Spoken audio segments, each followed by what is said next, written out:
तो गाइस अभी है ठंडा का मौसम और गाड़ियों में बहुत ही प्रॉब्लम होता है सुबह सुबह स्टार्टिंग में। तो वो प्रॉब्लम होता है अगर आपका गाड़ी का बैटरी 2 साल या 3 साल पुराना हो तो भी ऐसा प्रॉब्लम होता है।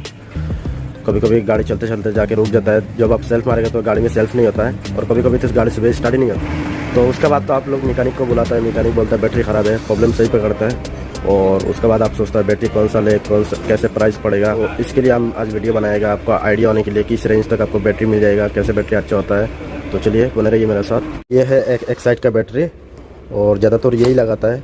तो ये वैगनर में, एल्टो में, कार में, होंडा i10 वगैरह में लग जाता है और देख सकते हैं वारंटी भी है इसमें। और इसका प्राइस आप देख सकते हैं यार 4666 है। अगर आपका गाड़ी का बैटरी देके अगर आप लेंगे तो इसका प्राइस थोड़ा और कम पड़ जाएगा।